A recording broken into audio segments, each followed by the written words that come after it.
नमस्कार दोस्तों, क्या हाल चाल है आपके? कुछ सवाल ऐसे हैं जिसका जवाब जानना बेहद ज़रूरी है।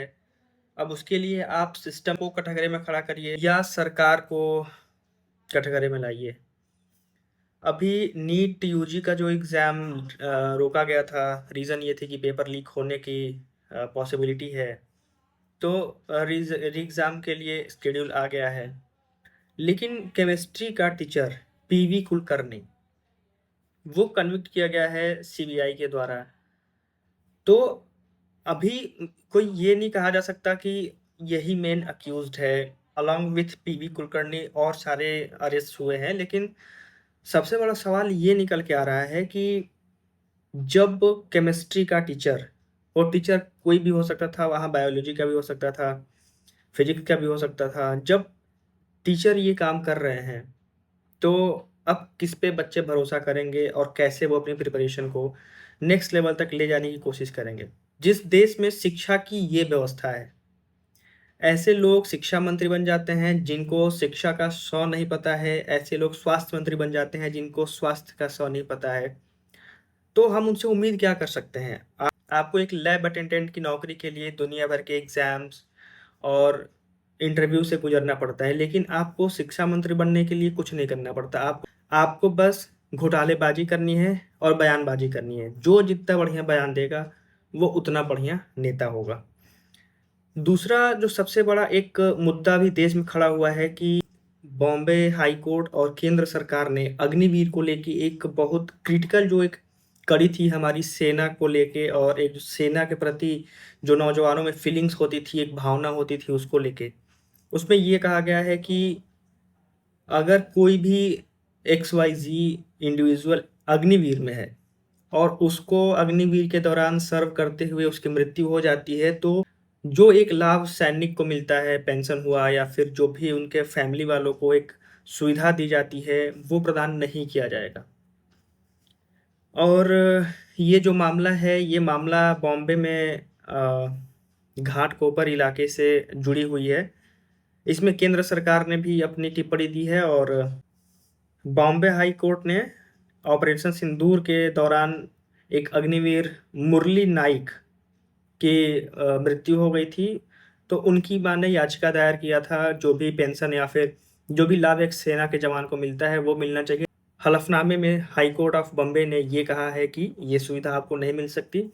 तो यहाँ पे सबसे बड़ा सवाल ये उठ के आ रहा है कि सेना एक समय पे एक भावना हुई करती थी, नौकरी के तौर पे किसी भी नौजवान ने सेना को नहीं जॉइन। अब हमारे देश में सरकार ने ये कानून ला दिया है कि ऐसा हो सकता है कि एक टाइम पे देश का एक बहुत अहम हिस्सा होती थी सेना, देश की सुरक्षा में अभी भी है, ख़ैर उसमें कोई दो राय नहीं है।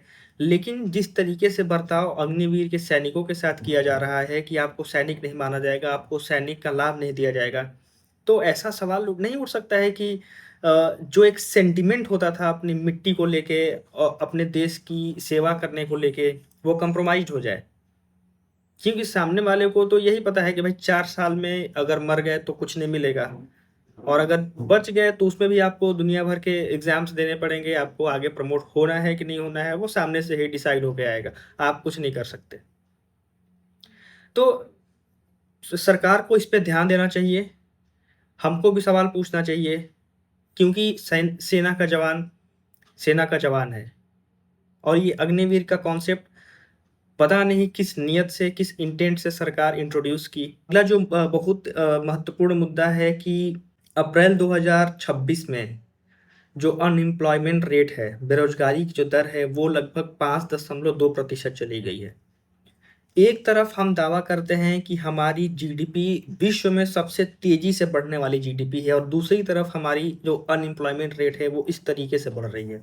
एक फास्ट ग्रोइंग इकोनॉमी में अनएम्प्लॉयमेंट रेट इतना हाई है, जो कि डे बाय डे बढ़ता ही जा रहा है, बढ़ता ही जाएगा। और वहाँ पे हम आईएमएफ की रिपोर्ट भी आती है कि जो हम जीडीपी का डेटा देते हैं, वो भी कहीं न कहीं कंप्रोमाइज़्ड है, क्योंकि एक बेस ईयर होता है जिससे हम अपनी जीडीपी को काउंट करते हैं, और हमारा बेस ईयर जो एक मतलब फ़ॉर्मूला है कि हर 4 साल पे बेस ईयर बदलता जाएगा। तो उस हिसाब से 2011 का बेस ईयर अभी हम लेके चल रहे हैं। तो जो 2011 में डॉलर की अगर हम सीधी-सीधी बात कर लें, तो डॉलर कहाँ था? जो सामान हम 2011 का खरीदते थे, अगर वही सामान हम उसी क्वांटिटी में आज खरीदने जाएँ, तो कितने का डिफरेंस आएगा। लेकिन हम जो अपनी जीडीपी की गणना करते हैं, वो 2011 के हिसाब से करते हैं। लेकिन अभी हम ऐसा नहीं कर रहे हैं, और जो ह्यूमन हैप्पीनेस इंडेक्स हो गया, या फिर जो आईएमएफ जीडीपी के रैंकिंग्स को रेट करती है, उसमें हमको सी ग्रेड मिलना, हमारी सरकार के इंटेंट पे एक बहुत बड़ा सवाल खड़ा करता है। और आजकल जो सबसे गंभीर मुद्दा है डीज़ल, पेट्रोल, सीएनजी वगैरह, तो अभी तो खैर 3 साढ़े 3 रुपए के आसपास डीज़ल, पेट्रोल में बढ़ोतरी हुई है। लेकिन ये भी कन्फर्म था कि डीज़ल, पेट्रोल के दाम बढ़ने वाले तो हैं, लेकिन अभी बढ़ा है और बढ़ेगा, क्या है, क्या नहीं है, वो किसी को कुछ नहीं पता। जो भी सेंट्रल गवर्नमेंट या फिर स्टेट गवर्नमेंट टैक्स लेती है, उसमें कोई कटौती नहीं हुई है। कटौती हो रही है तो बस आपकी अर्निंग से, आपकी सेविंग से। और इसी बीच जो गिग वर्कर्स हैं, जो आप 15 मिनट डिलीवरी ऐप्स के डिलीवरी पर्सन्स हो गए, उनकी आज 5 घंटे की स्ट्राइक है, इसी वजह से कि डीज़ल, पेट्रोल के दाम तो बढ़ गए, लेकिन जो उनका पे आउट है वो सेम है। जैसे-जैसे डीज़ल, पेट्रोल के दाम बढ़ेंगे, पे आउट्स भी बढ़ना चाहिए, इस पे ध्यान देना चाहिए। तो आज 12 बजे से लेकर 5 बजे तक वो लोग स्ट्राइक पे हैं। देखने वाली बात ये है कि क्या जो उनका हायर एडमिनिस्ट्रेशन है, वो इस पे कुछ बात करता है, या फिर ये स्ट्राइक कंटिन्यू होगी। और जो सबसे एक बड़ी खबर है इन द सेंस कि एक ऐसा आदमी जो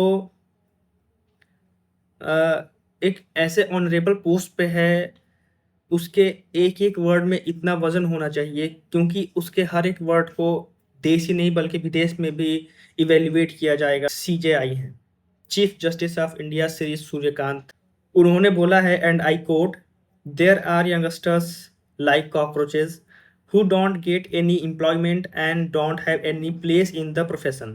Some of them became media, some of them became social media, some of them became RTI activists, some of them became other activists, and they start attacking everyone. न्यायाधीश महोदय, आपको ये तो पता ही होगा कि आरटीआई का फुल फॉर्म होता क्या है।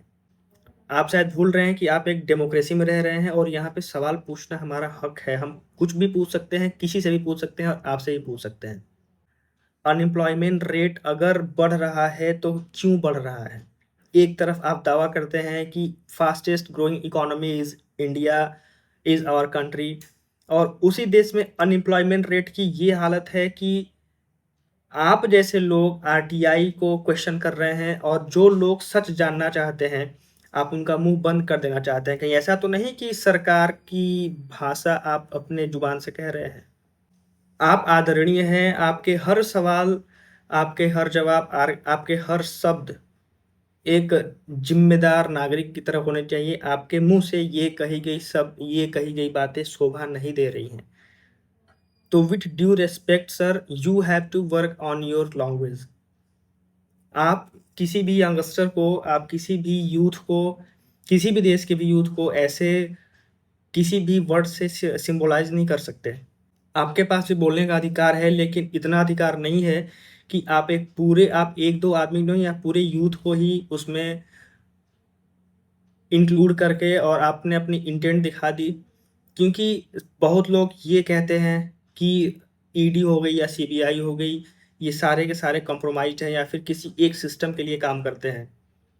चीफ जस्टिस होने के बाद आपके मुँह से कहा गया ये बयानबाज़ी, ये प्रूव कर देता है कि सिस्टम को ख़राब करने में कुछ लोग हैं, जो पूरी-पूरी मदद करते हैं, और हो सकता है कि उनके पास भी कुछ ऐसे राज छिपे हों, जिनका कच्चा चिट्ठा ऊपर पौं-पौं के पास रखा हुआ हो, और आप उस पौं-पौं से बचने के लिए ऐसे बयानबाज़ी कर रहे हैं।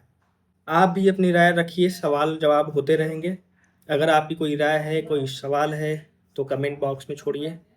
देखने के लिए बहुत-बहुत धन्यवाद, और एपिसोड्स आते रहेंगे वीकेंड्स पे। जय हिंद।